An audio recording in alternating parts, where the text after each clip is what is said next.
Big Ten Power Rankings right here at the Voice of College Football. Best discussion, debate, and analysis in the game because of your engagement and participation. We appreciate you being here.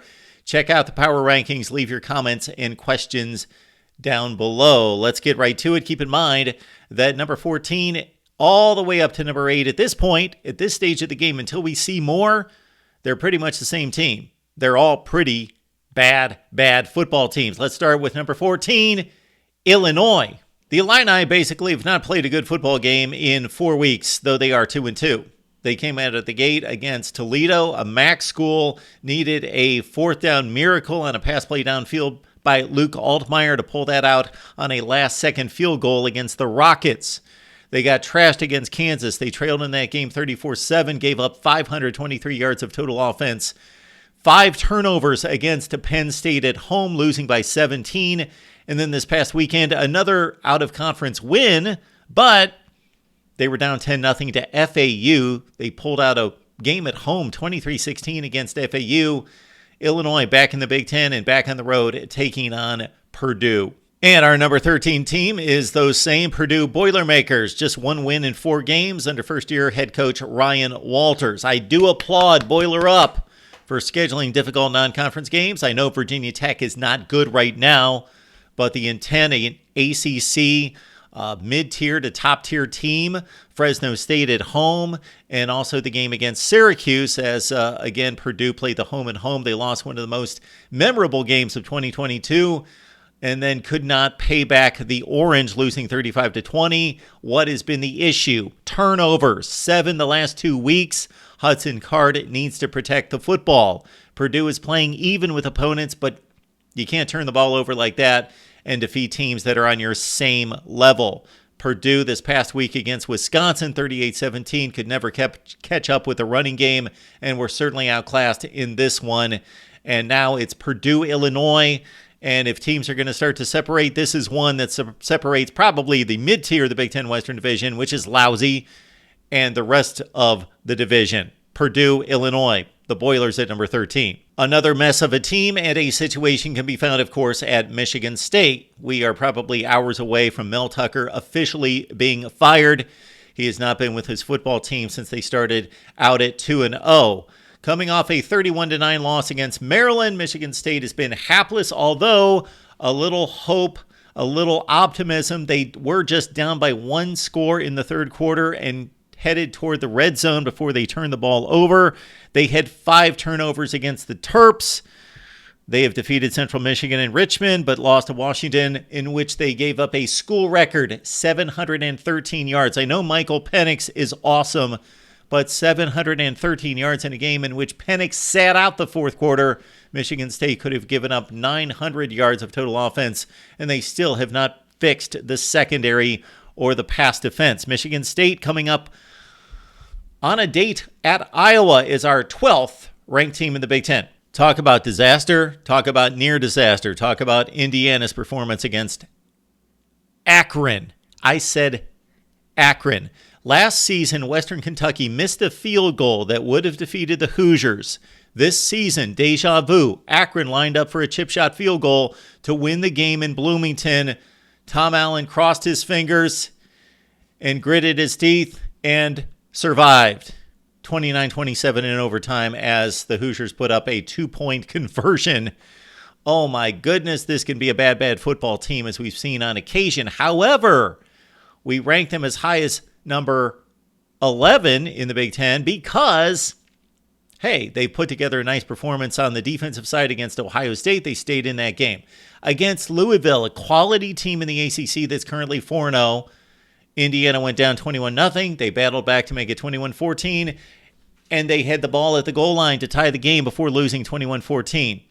Our number 11 team in the Big Ten, the Hoosiers of Indiana. At number 10 in the Big Ten, we go to Lincoln, Nebraska, and the Huskers, and what has been a carbon copy of what we've seen in recent years under Scott Frost.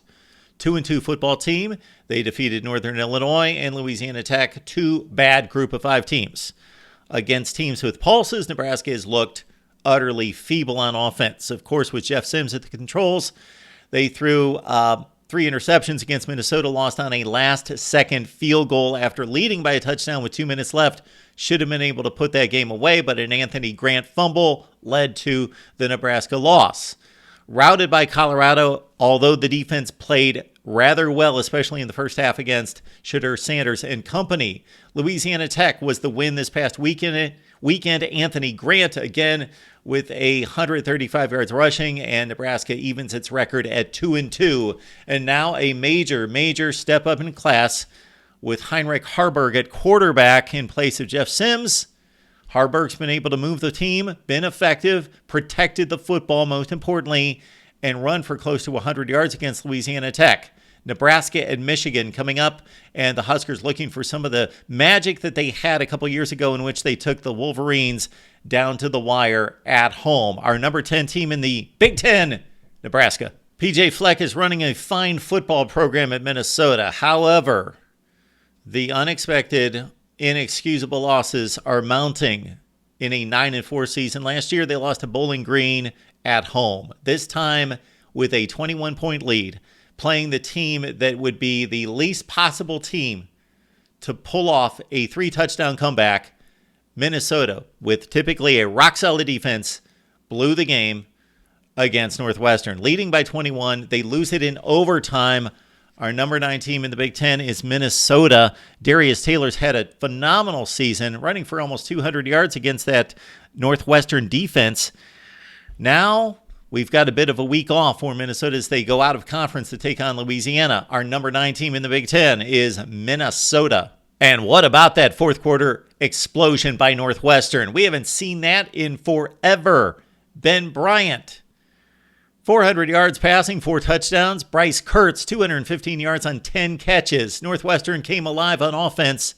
And hey, they played better against UNLV, won a game in which they were a slight underdog by 31 points. And then this, could Northwestern not be the worst team in the Big Ten? Well, for right now, based on their performance on the field, defeating Minnesota in particular, our number 8 team in the Big Ten. Our number 7 team in the conference looked like the worst team in the conference. I always consider that Iowa's not going to cover a point spread when they're the favorite, and they most likely are not going to have the point spread covered by the opponent because who scores against Iowa? Well, the defense could only do so much in Happy Valley, and the Iowa offense, when we didn't think that it could reach deeper depths, certainly took that step toward the bottom rung. This is inconceivable. 4 first downs in the game, 76 yards of total offense, and a big goose egg on the scoreboard. 31-0 in Happy Valley. Iowa, of course, won 3 football games before that against the likes of Utah State. Iowa State, an okay team that just defeated Oklahoma State by a touchdown, but still rather anemic. A team that lost 10-7 to the Bobcats of Ohio, and a win against Western Michigan. They're awful. So we will find out more about the Hawkeyes further down in the schedule, but this team can certainly win a Big Ten Western Division. They still have the capabilities in special teams and defense, but man, Cade McNamara having a lousy season. He's kind of nicked up. They've lost their 2 best running backs. They've lost their best tight end, one of the best in the land, in Luke Lachey. Our number 7 team in the Big Ten, the Hawkeyes. At number 6, we go to who we believe to be the chief rival of the Hawkeyes in winning the final Big Ten Western Division. And that would be, of course, Wisconsin, coming off a big 21-point win against Purdue on the road. The Badgers lost the out-of-conference game basically due to turnovers by Tanner Mordecai and Ches Malusi against Washington State. And speaking of Malusi, unfortunately, he's out. A brutal injury to him that puts the rushing load on one Braylon Allen, but he, of course, certainly used to it. Our number 6 team in the Big Ten takes on Rutgers this week. It's the Wisconsin Badgers. Mark, I think he skipped a team. Rutgers should have been down at 11, 12, 13, 14, something in that range. They always are, right? No, as it stands right now. Is this the 5th best team in the Big Ten? I think not. But based on the results so far, Rutgers, number 5 in the Big Ten. They're 3-1. Maybe this shows the state of the conference at this point. They did defeat, Northwestern, Temple, and Virginia Tech by a total of 65 points. This is a solid team, solid defense, good running game with Kyle Monangai.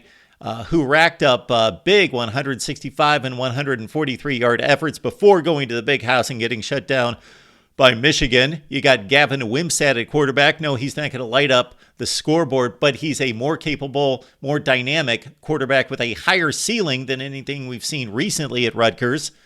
They played relatively well in Michigan. We're driving down 17-7 in the third quarter before pick six, bad screen pass on a 4th and 2 play. There you go. Game, set, match. Our number 5 team with a date against Wisconsin with much to prove to keep that number 5 ranking, the Scarlet Knights of Rutgers. We know the Terps can throw and score. They always have been able to, especially with Talia Tagovailoa at quarterback. 4 touchdowns against the Spartans last week in Maryland's 31-9 win.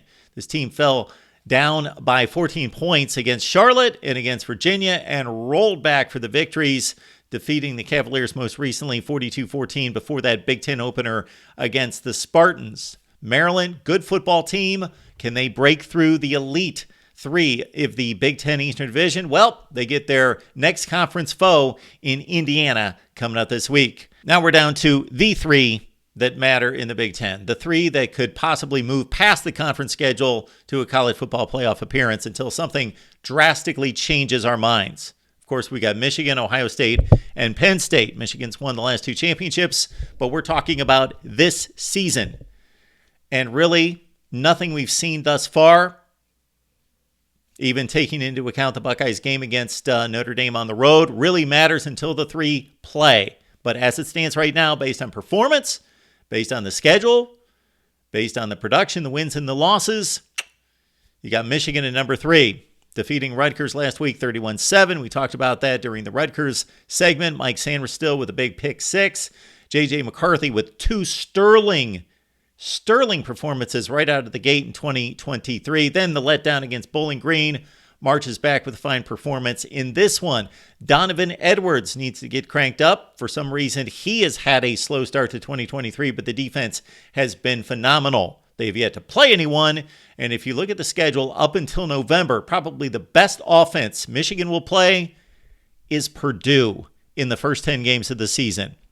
That's what it looks like for Michigan right now, the number 3 team in the Big Ten. Number 2 in the Big Dime, won by a whisker in South Bend. What a game. And Ohio State once again defeats Notre Dame for a 6th consecutive time as the Buckeyes pull it out on the last play of the game, 17-14. Kyle McCord grew up. Look at that last drive. The Buckeyes were on the brink of a loss a number of times. One play goes against them, and it's over, and Kyle McCord drives him down the field. It was not a sterling offensive effort, 17 points on the board. The defense, on the other hand, was strong. Stout, however, good in the passing game, decent against the run, but still bullied along the line of scrimmage at times, giving up 2 long Notre Dame scoring drives in the second half. Ohio State gutted it out.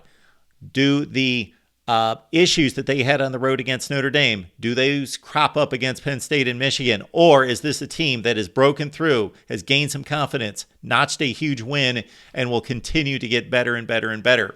Ohio State's got the week off, and they are the number 2 team in the Big Ten. Penn State is on a roll. Illinois agrees, and Iowa most definitely agrees. 31-0 in Happy Valley. Wow, this defense is loaded. We have talked in recent weeks a lot of Penn State football here at the Voice of College Football. Check out the videos and the live streams, of course. And yes, we have let you know that this Penn State defense is athletic and fast and explosive and full of NFL, not just NFL players, NFL first and second rounders on all 3 levels. Dynamite on defense. We saw it displayed the last couple of weeks. On offense, the offensive line's improving. Maybe one sore spot would be Nick Singleton, Katron Allen not receiving the running room that they're used to in their near 1,000-yard seasons last year. So the offensive line needs to get better. Drew Aller's been a bit up and down at times, certainly played the role and played it well for Penn State against the Iowa Hawkeyes. Penn State is by far playing the best football of any team in the Big Ten and maybe beyond that. They've got a date at Northwestern coming up. Maybe the Wildcats will be a little pesky coming off their Minnesota comeback. But man, Penn State, you got to think, is going to continue to roll. They've got it all. But again, the running game could be an issue, something that they need to address. Our Big Ten power rankings, where did we miss it? We've got Penn State at number 1, Ohio State 2, Michigan 3. At number 4, Maryland, Rutgers at 5, Wisconsin 6, Iowa 7. Then throw the rest in a barrel, throw them up in the air, flip a coin, do what you will. We're going to have to see more out of Northwestern at 8, Minnesota 9, Nebraska 10, Indiana 11. At number 12 is Michigan State, Purdue at 13, Illinois at 14. And in the game of the week in the Big Ten, of course, Purdue and Illinois will play for that last spot in our Big Ten power rankings. We appreciate you being here at the Voice of College Football. On your way out, please like the video, share the videos out on social media, subscribe right here at the Voice of College Football.